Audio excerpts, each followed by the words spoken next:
Good morning to ആൾ. അപ്പോൾ നമ്മൾ discuss ചെയ്തുകൊണ്ടിരിക്കുന്നത് ക്യൂയിങ് തിയറി അല്ലെങ്കിൽ ക്യൂയിങ് സിസ്റ്റത്തിനെ കുറിച്ചിട്ടാണ്. അതിൽ എന്താണ് ക്യൂയിങ് തിയറി അല്ലെങ്കിൽ ക്യൂയിങ് സിസ്റ്റം എന്ന് പറയുന്നത്? It is study of the movements of people, objects or information through a line.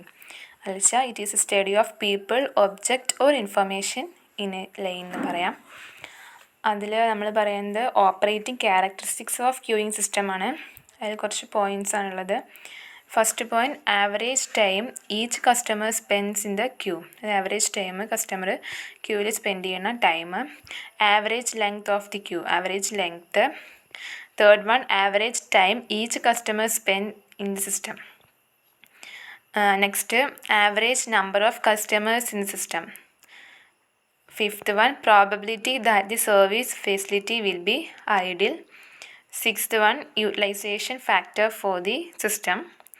Seventh one, probability of a specific number of customers in the system. ഇതിനൊന്ന് explain ചെയ്തിട്ട് പറയുകയാണ് ചെയ്യുന്നത്. അടുത്തത് first one, queue length. It indicates the average number of customers in the queue waiting to get service. അതായത് ക്യൂവിലുള്ള average number of customers, എന്തിനു വേണ്ടിയിട്ട്? Service കിട്ടാൻ വേണ്ടിയിട്ടുള്ള ഒരു ക്യൂവിലുള്ള ആവറേജ് നമ്പർ ഓഫ് കസ്റ്റമേഴ്സിനെയാണ് ക്യൂ ലെങ്ത് എന്ന് പറയുന്നത്. അതിനെ നമുക്ക് ഇങ്ങനെ ഡിനോട്ട് ചെയ്യാം. Second point, system length. It is the average number of customers in the system who are waiting to be and those being served. അത് നമുക്ക് ഇങ്ങനെ ഡിനോട്ട് ചെയ്യാം. Next, third one, waiting time in the queue. It is the average time that a customer has to wait in the queue to get service. Service കിട്ടാൻ വേണ്ടിയിട്ട് ഒരു customer spend ചെയ്യണ average ടൈമിനെയാണ് waiting time in the queue എന്ന് പറയുന്നത്. നമുക്ക് ഇങ്ങനെ denote ചെയ്യാം. Next one, fourth one, total time in the system. It is the average time that a customer spend in the system from entry into the queue to the completion of the service. എങ്ങനെ entry ചെയ്യുന്നതും അതേപോലെ തന്നെ service കംപ്ലീഷനും ഇതിൽ വരുന്നുണ്ട്. എന്തിൽ? Total time in the സിസ്റ്റത്തിൽ. Average ടൈമാണ് customer spend ചെയ്യുന്ന സിസ്റ്റത്തിൽ. അതിൽ എൻട്രിയും വരുന്നുണ്ട്, അതേപോലെ തന്നെ കംപ്ലീഷൻ ഓഫ് സർവീസും വരുന്നുണ്ട്. അതിനെ ഇങ്ങനെ ഡിനോട്ട് ചെയ്യാം. Next, fifth one, utilisation factor or traffic intensity. It is the proportion of time a server actually spends with the customers. It is the ratio. ഇതാണ് ratio. It determines the degree to which the capacity of the service station is utilized. Fifth point പറഞ്ഞു. അതിലെന്താണ്? It is a proportion of time a server actually spends with the customers. Ratio എന്ന് പറഞ്ഞു കഴിഞ്ഞാൽ ഇതാ ഇങ്ങനെ denote ചെയ്യുക. അതിൽ എന്താണ് ഡിറ്റർമൈൻ ചെയ്യുന്നത്? The degree to which the capacity of the service station is utilized. Okay, next പറയുന്നത് സിക്സ്ത് പോയിൻ്റ് ആണ്, server idle time. It is the relative frequency with which the service system is in idle. അത് relative ഫ്രീക്വൻസിയാണ് with which the service system is in idle. Next പറയുന്നത് symbols and notations used. അതിൽ first one, n is equal to the total number of customers in the system both waiting and in service. അതിൽ first n ആണ് സിമ്പിളായിട്ട് വരുന്നത്.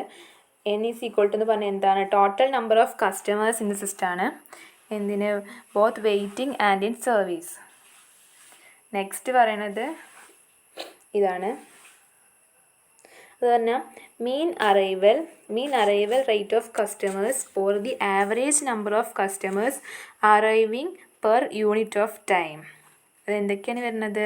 Arrival rate of customers അല്ലച്ചാൽ the average number of customers arriving per unit of time. Per unit of ടൈമിൽ വരുന്ന കസ്റ്റമേഴ്സിനെയാണ്, average number of കസ്റ്റമേഴ്സിനെയാണ് ഈ സിമ്പിൾ കൊണ്ട് ഡിനോട്ട് ചെയ്യുന്നത്.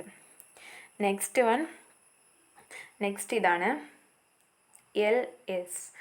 The average or expected number of customers in the system both waiting and in service. അതിലെന്താണ്? The average or expected number of customers in system both waiting and in service.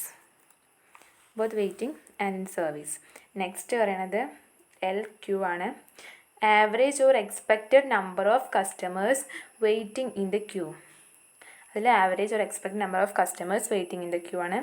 Next average waiting time of A customers in the system both waiting and in service. അത് WS എന്നുള്ള സിമ്പലോട് denote ചെയ്യുന്നു. Next WQ average waiting time of a customer in the queue. അത് WQ എന്നുള്ള സിമ്പലോടാണ് denote ചെയ്യുന്നത്. Next പറയണത് ഇതാണ് അതെന്താണ് traffic intensity or utilisation factor. അതിനെ ഇങ്ങനെ ഡിനോട്ട് ചെയ്യാണ് ചെയ്യുന്നത്. അതിനൊന്ന് എക്സ്പ്ലെയിൻ ചെയ്ത് പറയുകയാണെന്ന് വെച്ചാൽ ആവറേജ് റേറ്റ് ഓഫ് അറൈവലുണ്ട്, അതേപോലെ തന്നെ divided by average rate of service. Average rate of arrival divided by average rate of service. എന്ത് traffic intensity or utilisation factor. Next ഇതാണ് mean or average number of item served per time period or mean service rate. Next ഇങ്ങനെയുള്ള സിമ്പിളാണ് ഇത് denote ചെയ്യുന്നത്. അത് mean or average number of item served per time period or mean service rate ആണ്. അപ്പോൾ ഇത്രയേ ഉള്ളൂ. അപ്പോൾ എന്തൊക്കെ പറഞ്ഞു? ഓപ്പറേറ്റിംഗ് ക്യാരക്ടറിസ്റ്റിക്സ് പറഞ്ഞു ക്യൂയിങ് സിസ്റ്റത്തിൻ്റെ, അതൊന്ന് ജസ്റ്റ് എക്സ്പ്ലെയിൻ ചെയ്തു. അതിൽ ക്യൂയിങ് ലെങ്ത് ഉണ്ട്, സിസ്റ്റം ലെങ്ത് ഉണ്ട്, അതേപോലെ തന്നെ waiting time in the queue ഉണ്ട്, total time in the system ഉണ്ട്, utilisation factor or traffic intensity, അതിനൊരു റേഷ്യോ ഉണ്ട്, അതാണ് ഇതിവിടെ എക്സ്പ്ലെയിൻ ചെയ്തത്. ഇത് എക്സ്പ്ലെയിൻ ചെയ്തത്. നെക്സ്റ്റ് പറഞ്ഞത് 6th പോയിന്റ് സെർവർ ഐഡിൽ ടൈമാണ്. നെക്സ്റ്റ് നമ്മൾ ഡിസ്കസ് ചെയ്തത് സിംബൽസ് ആൻഡ് നൊട്ടേഷൻസ് യൂസ്ഡ്. അതിൽ N, അതേപോലെ തന്നെ LS, അതേപോലെ LQ, WQ, WS, ഇതൊക്കെ ഇതുപോലെ ഇത് 2 എല്ലാം ഇതിൽ വരുന്ന സിംബൽസ് അല്ലെങ്കിൽ നൊട്ടേഷൻസ് ആണ്. അപ്പോൾ അത്രയേ ഉള്ളൂ. Thank you.